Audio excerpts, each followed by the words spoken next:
most of the time you want to find only the code part, but that it is really, really hard to do that in Grep. Almost impossible, I would say.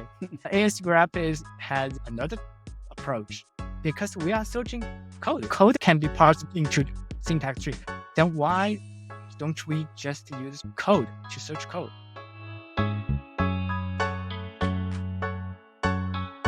Hello, welcome to the DevTools-fm podcast. This is a podcast about developer tools and the people who make them. I'm Andrew, and this is my co-host, Justin. Hey everyone, we're really excited to have Herrington Darkholm on today. So Herrington is the creator of AST Grep, which is one of my favorite tools. I'm using it a lot recently. So we're really excited to dig into that. Before we get started though, Herrington, would you like to tell our listeners a little bit more about yourself? Yeah, sure. And first to say thanks, Justin, for kind words. I'm very honored to be here. And devtools-fm is one of my favorite podcasts. And I am Herrington. I'm the creator of AST Grep. And previously, I'm also a team member of Vue team. And actually, I have created a Rust-based Vue compiler. And based on that, I get some inspiration of manipulate AST.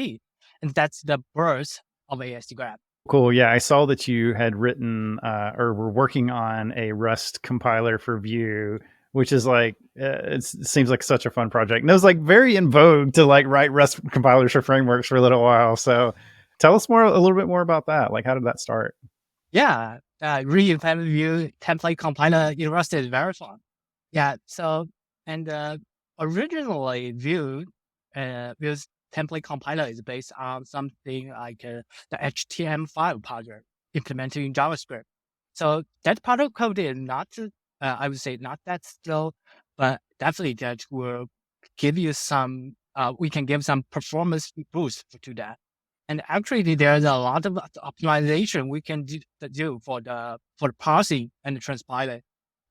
For example, one thing I do in the Vue compiler is say, because we are parsing a large strings and we need to extract some atom or some class names from that template, right? But that will usually come with some string allocation. So string allocation, if you are familiar with the native language development, that means I will ask the operating system, I need some memory. And asking memory is pretty slow. And actually, if you have, we have a lot of strings in the template, and asking memory will be quite frequent. So there is a trick in native development that we can somehow keep that allocation. So in Vue compiler, I do that not based on something like a string returning or atom, which is used in SWC compiler, if you are familiar with this field. But instead, I just reuse the string from the input. Yeah, so say I have a class name called hello world, and I will not say copy that the string into the memory, but instead I will store the offset of that string. Yeah, so by doing that, I don't need to maintain any memory, and that will just be 2 numbers. So that will be crazy fast. This reminds me a little bit of the conversation that we had with Jared, the creator of Bun, because it's like one of the things that he talked a lot about is like how much string parsing was like pretty key to performance. Yeah, it was surprising from our conversation. I was thinking about that too, that he was like, yeah, and then I got to like text encoder, and then like just doing that sped up React SSR by just like 10, 20 times. Yeah. Crazy the things that are hidden in native code that we're just kind of like in JavaScript land not even aware of. Yeah, because JavaScript engine like V8 has done tons of string optimization for you. So in my eyes, string JavaScript string is just a string. Oh, it's atomic, it's immutable.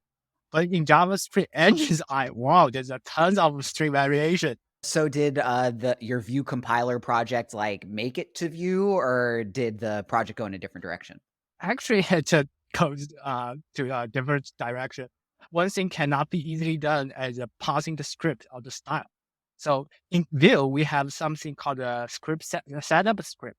So basically, if you say you declare some variable in Vue's script section, and the Vue compiler will extract them out. And this information or this variable is available in the template part.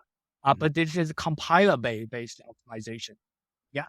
So implement view requires analyze some scripts or JavaScript. So that will involve some AST walking or something like that.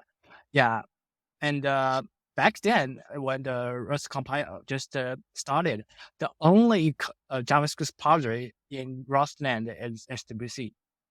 SWC is a little bit too heavy to use. Actually, the view compilers, the script parsing is pretty easy. It's just like, just give me some script and I will analyze the declaration. And then I will do some, say like some patching stuff like, okay, change this declaration to export or a module.export. But that's pretty hard to do in SWC. SWC is, it's a very good project, but to use that requires a lot of learning and, and a lot of source code reading. So I would prefer to use something more lightweight. So AST is just a tree, right? It's like the DOM tree. It's just that's the best analogy I want to use. So they are both trees. So I can just given an AST, I can think it's the root and I find some DOM nodes.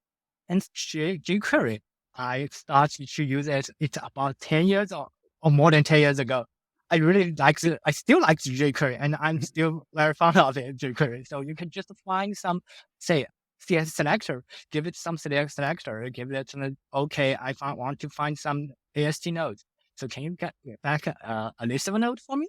So that is the starting point of AST Grep. Okay, I can make the AST parsing just as simple as using jQuery. Well, that would be very cool. We'd love to thank our sponsor for the week, CodeCrafters. Without our sponsors, this podcast wouldn't be possible. CodeCrafters makes programming challenges for experienced software engineers. If you're looking for a weekend project, or let's be serious, a multi-weekend project that takes you to the edge of your programming capabilities, things like build your own BitTorrent, build your own Git. I've been going through the build your own Git challenge, and let me tell you, it is challenging. It takes me back to my days in college where I had to care about hex and binary and be able to debug those things. What I've been currently trying to conquer is the Git clone challenge. Git clone does a whole lot of stuff. I've gotten past the negotiation for what things I want. Now I've gone on to pack file parsing and just doing stuff with it. I still have to implement Delta resolution, but I think I can do it while we still have them as a sponsor. I'm determined. Besides the content, even the user experience is targeted towards experienced software engineers. For example, instead of typing stuff into an online code editor that they use, you just do it all from your computer. Use the IDE you want or a text editor and a command line, and you're off to the races. To try out CodeCrafters for yourself, visit codecrafters.io/devtools-fm. There you'll get 40% off, and you'll also be supporting the podcast. And with that, let's get back to the episode. Yeah, I mean, I think that there's something so we want to get into what AST Grep is and why you would use it and how it came about and everything. But I think, I actually worked on a project. So there's a project called TS Query by the same guy who did Betterer. I don't remember, Andrew, if we talked about that tool in the past, but we've talked about it a lot. Yeah. So there was a project that was exactly this. It was like CSS style selectors for TypeScript AST nodes, which is really cool. And I had written a CLI project to be able to do that in CLI. But the problem that I always had with that is for our listeners who don't know what an AST is, it's an abstract syntax tree. It's the way that code gets represented in a data structure when it's parsed. When you're using a selector-based library like that, you have to sort of know the names of the AST nodes. So there are projects like AST Explorer, which is a web app where you can put some source code in and it will parse it and show you the AST. And you can sort of use that to figure out okay, what should my selector be? But that was always the really hard thing, is you have to have all this knowledge about what the AST is, what the nodes names are, and the AST can change between versions of a TypeScript version, TypeScript compiler versions or whatever. So that's actually what led me into tools like AST Grep. So why don't you give us a little bit of explanation of what is AST Grep and how did it come about? Why did you build it? Yeah, so AST Grep is a tool. It has a grep in its name. So you can just think about it as grep. So I assume that many of our listeners have already used grep. So grep is a tool that you can search some text and you invoke the grep, and the grep will find all these text file and find some matched text for you. But one thing is that grep does not understand your code. So if you say you grab something like hello world, that hello world can be an identifier. So it's actually part of code, or it can be in a comment, or it can be in a string. But most of the time, you want to uh, find only the code part, like an identifier name or a method name. But that it is really, really hard to do that in grep. Almost impossible, I would say. And the similar thing, yeah, and you can also think of some similar things like, okay, given this function name, can you find all it? Well, I call it. Okay, that will be easy in your text editor because you have IDE or language server. The language server will find those method reference for you. But language server only support limited use. So if you are finding some find a method call, okay, that will be okay. But if you want to find something like, okay, given this method call, I only want to find where the argument is string literal. To map it to a more real world case, it will be, okay, I have a secret file, which is a set password. But in the code base, I don't want to set password by using the string literal. That will be a security issue. So I want to find all these set password call with string literal as the first argument. Yeah, but that will be very hard for either grep or text editor or language server. So AST grep is something like between the grep and the LSP. It knows your code better than the grep. It is not see it is like a text. It's not a string with some sequence of characters. It is a tree. It's like Justin had already said. It's tree. All your code is encoded in syntax tree. So you have a tree root, which is program, and then you have a message call node, tree node. And in the message tree call node, you have a method name and its argument. So AST grep is like grep, and you can find your code based on this tree node. And the one interesting is that searching a tree is hard because you have to specify, okay, what tree will look like. And that means you need to at least to construct something like binary tree by your hand. If you have any experience with, say, lead coding, construct this tree test case is very hard because you have a node, and okay, the first node is the root node, and the second is its first sibling or its first child. Oh, it's very hard. But AST grep has another approach. So because we are searching code, right? So code is already can be parsed into syntax tree. Then why don't we just use code to search code? So that's the birth of its pattern, AST pattern. So AST pattern is like it's just like a piece of code. It's a code fragment, but you can somehow replace something can be dynamic, just like the regular expression dot. So dot can match anything, right? And in AST grep, we are not using dot, but we are using something like a meta variable. So it's an identifier that can match any syntax node. So by this way, we can use the code to search code, and that code query is like tree, and it actually understands your code.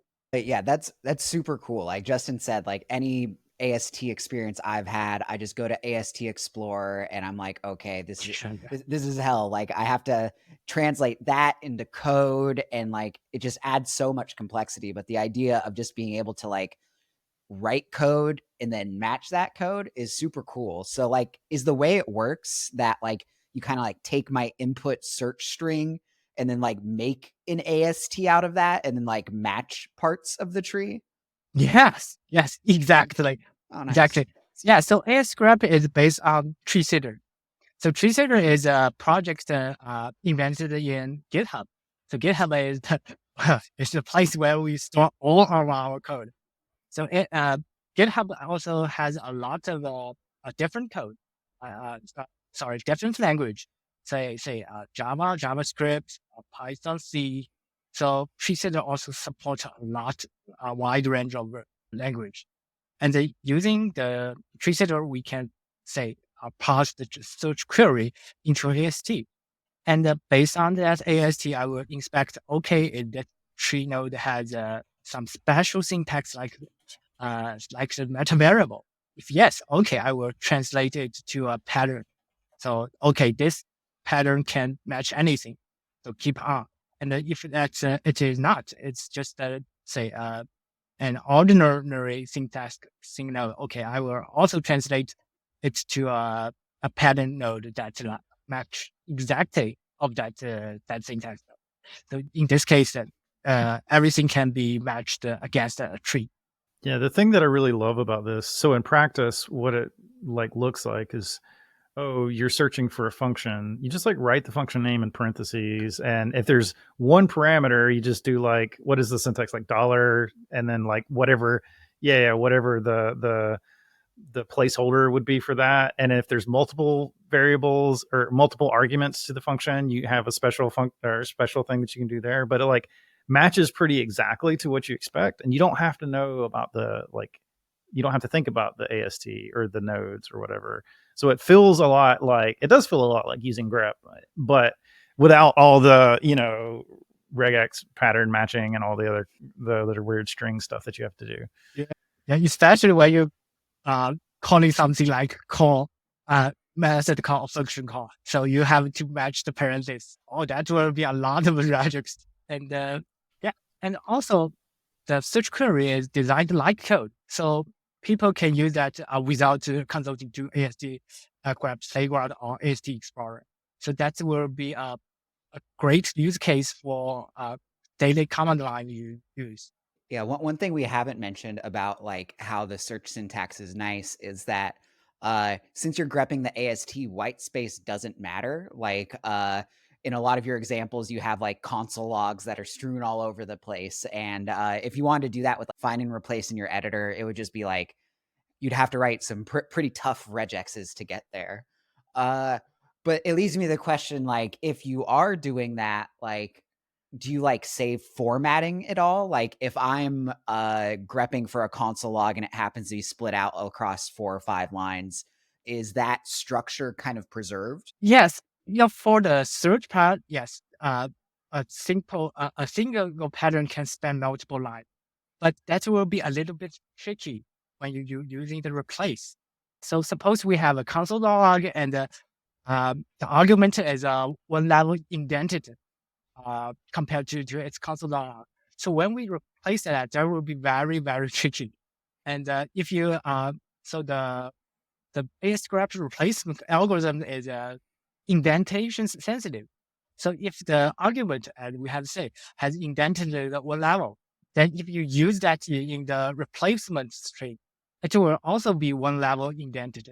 Yeah. So in that case, say for both of case, it will be so if you have a search query that span multiple lines, okay, then you have to also use make the replacement query span multiple lines. Yeah, that's a little bit inconvenient because usually you will have just one query. That's all the thing. I choose to just still preserve the indentation because for those indentation sensitive language like Python, that indentation is very, very important. And most of the case, if I say I keep the indentation, that will provide a better result. Say I'm finding some function declaration, And okay, I find this function declaration, but I want to say in JavaScript, I want to change the function declaration into a arrow function. So keeping that indentation of the function body will be very helpful. Yeah, for sure. I mean, it is. There are a lot of interesting trade-offs here because it's like JavaScript, and languages that aren't white space sensitive are a lot more flexible. And like you're saying, that Python for sure, it would be, you could end up with some errors. So it is, but it does still seem like a worthwhile trade-off, just because it still does make reasoning about what you're changing a lot simpler. So one recommendation is to use AST Grep with your formatter. So usually the workflow will be, okay, first I change the code, okay, and either using the command line or using the batch processing, something like that. And then followed by that rewrite a formatter run like prettier or go FMT as landed. Yeah, this is a pretty common strategy for when you're doing code mods too, right? So in the past, I would write like JS code shift scripts, and have to crawl through the AST and transform things, and usually things were not well formatted on the other side, and it's just like you pipe the output through prettier, and it was like fine. So on the topic of JS code shift, so there's this concept of code mods, which are programs that alter programs. For AST grep, you actually have this notion of a rule which can go through and do things like apply rewrites. So it can like do a search pattern and apply a rewrite. So essentially modify your code. Can you talk a little bit more about rules and how you use them? Oh yeah, of course. So we have already talked pattern. So pattern is convenient and sweet to construct to find your code, but usually it is not powerful enough. Say if I want to write a pattern that is say a function call. So what if there is a comment between the function name and the parenthesis? So usually that will be hard to write a pattern for that, because okay, I both want to write say a meta variable for the function name, but I cannot write a meta variable for the comment, because that will not pass by the tree setter. So an AST tree rule is something that combines the expressiveness of a rule system and between the convenience of a pattern. So say for the example we just talked about, you want to find a function call, but that will be a comment between that. So you can write something like that. First, you have AST node kind, so you have to look at up in the AST Explorer. So okay, it's a function call. And then you can also have write something like CSS selector like that.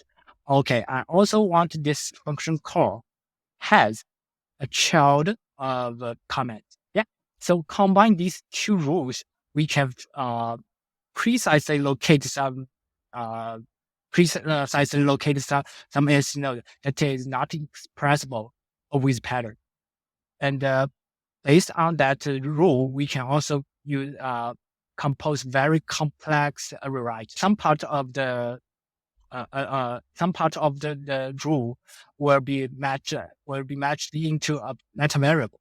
That meta variable can be used in the fixed string, and a fixed string is also a string, but it can contain some meta variable.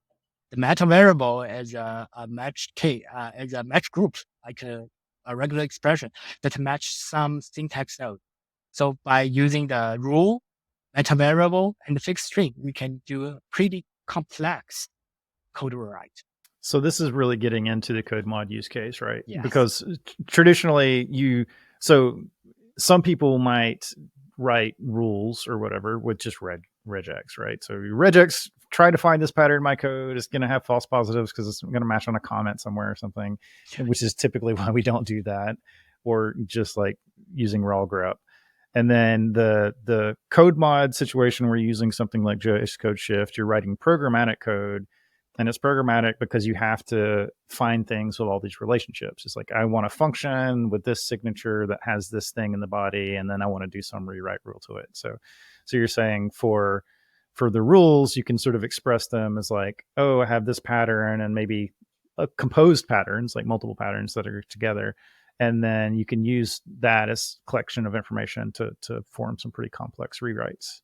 Yeah, so AST Grep's rule system or pattern system is, I would just call it, it's progressive.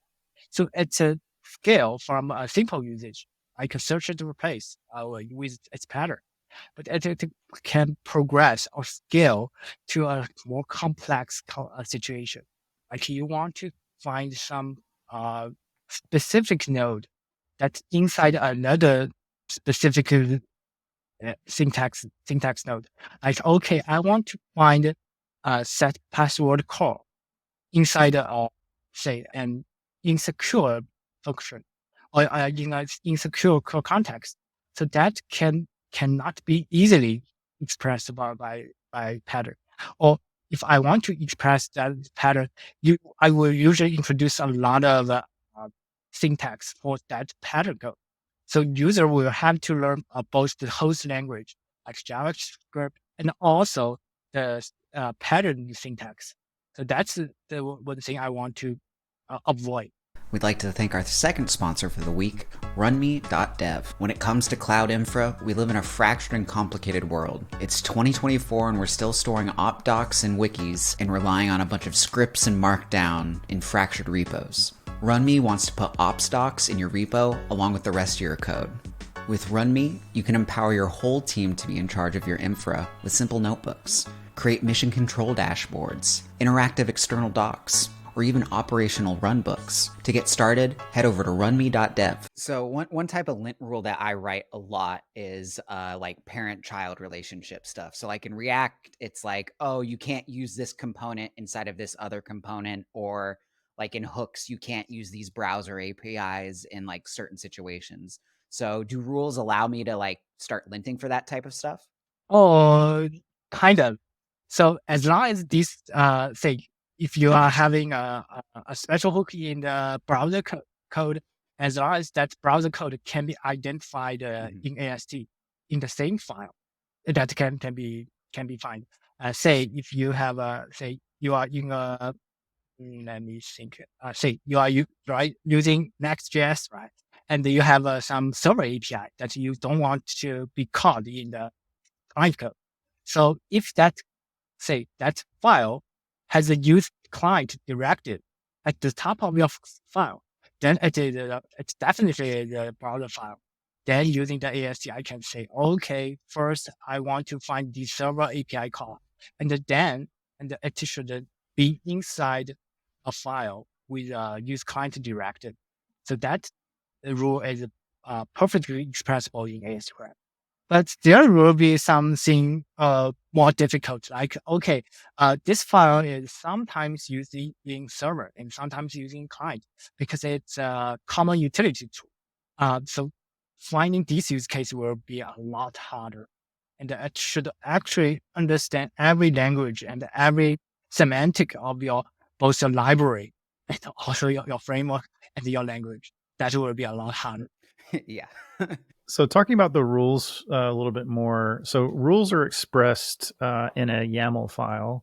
Yeah. So why did you go for like a configuration file over like a code-based approach like JS Code Shift has? Yeah, I can talk about that. First, I think using a script language or general purpose language is definitely better than YAML. YAML is at most time it's sweet. 80% of the time it's sweet, but the 20% of the time it will make you no.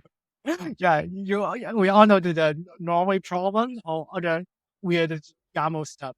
YAML is readable and then learnable, but it is hard, and it does not offer the expressiveness general language purpose language. But general purpose language, choosing one that is suitable for scripting is hard. Say if I want to support JavaScript or as AST Grep's first class citizen, then every AST Grep user will have to integrate JavaScript in their workflow. That will be easy for JavaScript or a web developer. because everyone uses JavaScript. But for Golang developer or Java developer, that will not be the case. And using a new language for them is hard. A YAML, on the other hand, is like a configuration file. Okay, that's not a new language, and you can use it with your text editor. It's probably already inside your code base. So introducing a YAML will be much easier for uh, most diverse developers. So you've built a lot of things, and one of the things you've also built is tests for these YAML defined rules. So can you walk us through like how the testing works? Oh yeah, of course. So authoring a rule is hard. It's really hard, especially if you are authoring one time or one pattern. Oh, that will be easy. You can complete it in seconds. But writing a significant or a serious rule that can handle a lot of edge case, that will be very hard. So ESLint has a special ESLint rule test, and also other tools like VS Code Shift or SamGrep or other things will also have a test utility to test your rule will handle all those edge cases. That should also be convenient in AST Grep. So AST Grep has a test folder or test folder that can store all your test case valid or invalid. And also it will produce a snapshot if the code is invalid, what kind of say error or what kind of match will your rule produce for this invalid code. So in this way, evolving your rule or distributing your rule will be more convenient, and then the rule also will also be more confident when shipping this rule. Because I say I have a edge case like, oh, I want to match all function declaration in JavaScript. Okay, I write a function expression, function arrow function declaration. But later I found, okay, I forget to handle this method declaration. So using this rule tester will help you to evolve your rule. So I love how like the CLI is like looks so easy to set up. It has like a very very nice experience where it's like, oh, where do you want to set things up? How do you want to set it up? So getting off the ground is very easy. And it seems like it's like you've built kind of like a general purpose linting tool. And one hallmark of linting tools is plugins and extensions. So have you thought about like what it looks like to bring other like rules that are defined outside of the repo in? So like say I wanted to like recreate React's hooks rules plugin. Yeah. Could I potentially publish that and have people use that in their AST Grep projects? Yes, because everything in AST Grep is file-based, or the only thing you need to set up is the root configuration file called sdconfig.yaml. And whatever rule you want to use can be just a folder in your repository.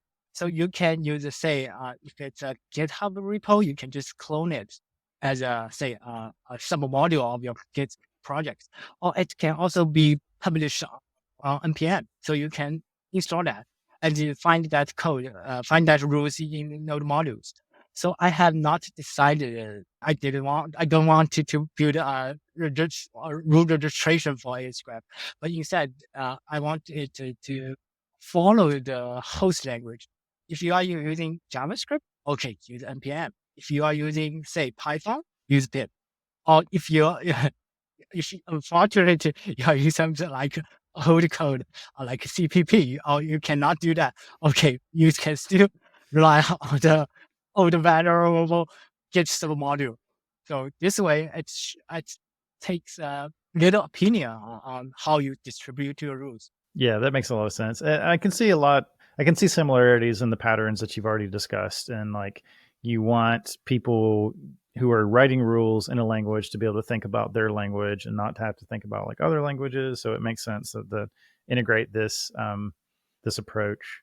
One other thing I wanted to ask about is you also have some SDKs that you've written so far. So there's at least one for JavaScript and one for Python. And looking through those, they look like they're sort of just read-only SDKs at the moment. I'm not sure exactly what the extent of the SDK is. So what can you explain a little bit about the SDKs and maybe what their limitations are or what they're kind of designed for? Yeah, so AST Grep is a progressive tool. It's like Vue, it's a progressive framework. So pattern and rule can handle most of your time, most of your case, but you will still have some your customized scenario, and you need something as imperative. You want to build very complex rule that cannot be expressed by YAML or something like the CS selector. Then that's the use case for SDK. And one thing that if you want to have more powerful things or more complicated, you want to have a powerful tool to handle complicated scenario, you have to say pay some performance cost. By performance cost, I mean for rules, AST group rules, it can natively run on multiple threads because this grep is written in Rust. So it does not. It is not like JavaScript that is a single threaded. Rust can exploit multiple threads natively. So running rules will be much faster because all of these rule execution is machine code. So, but SDK will be slower because you have to pass this code to the virtual machine. And these virtual machines usually do not have multiple threads. Like JavaScript is single threaded, and the Python, in old Python, it is GIL. But I know it's but in old Python, you have GIL. However, SDK is much more flexible. Let me give you an example. So suppose you want to find a function call with five or more arguments, but these 5 or more arguments should follow, should have some special rules for them to be matched. Like, okay, these 5 arguments out of 4 should be Boolean. So that will be very confusing.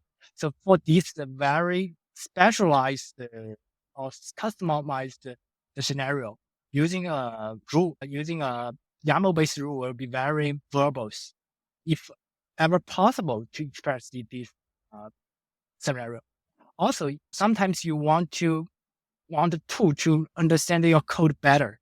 So just we have said, okay, AST Grep rule at the moment cannot analyze cross-file symbols or cross-file ASTs. But using the SDK, you can first resolve this file from your end.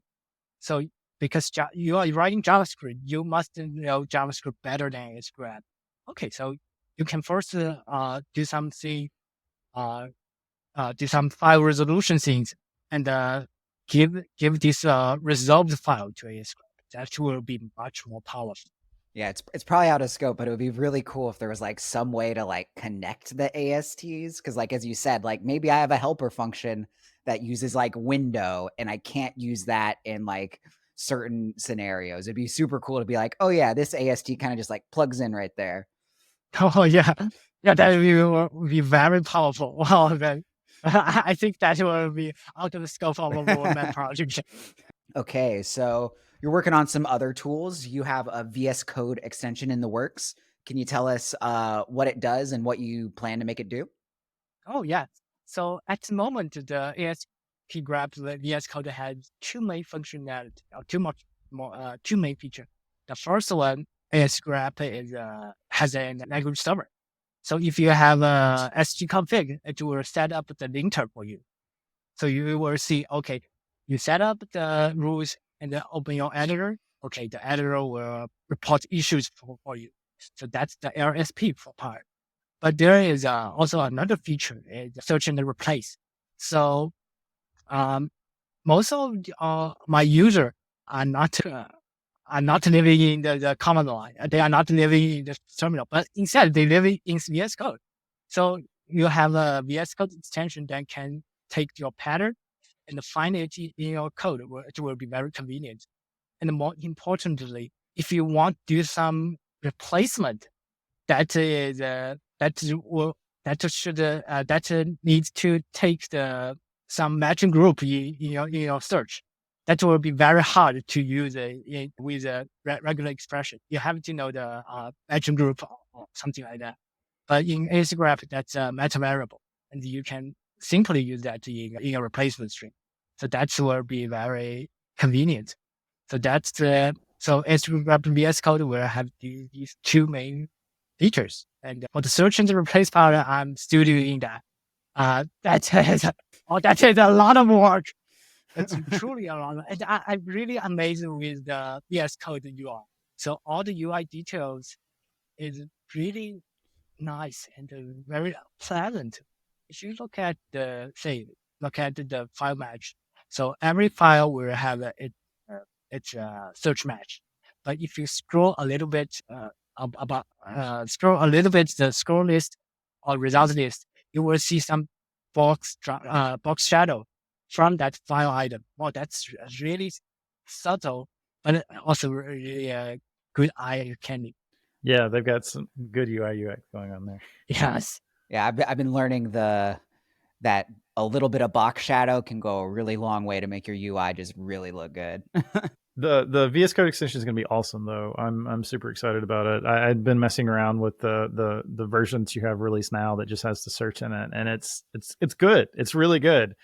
Yeah, I think that like this is the kind of thing that is a good inroad for people. Is like they pull this in, and it's just like a really great way to search your code base and actually find the code that you're looking for, which is harder than it should be sometimes. And then I think that it's a really interesting on-ramp to then like doing things like writing rules, because in a lot of ways I see this as, Andrew, you mentioned like linters earlier, whether it's a code mod or a lint rule or whatever, AST Grep is such a simpler tool for like expressing those things, because you are kind of thinking very similar to the language that you're trying to write the thing for, which is like very much not the case if you're trying to write a lint rule or something. Like I have to relearn the syntax trees every time I go back through and like write a lint rule for something. It's like there's a re-education process every time. So this will be really good.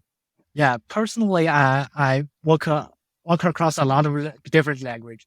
So in my day job, I use JavaScript, TypeScript, and also Golang, sometimes Python.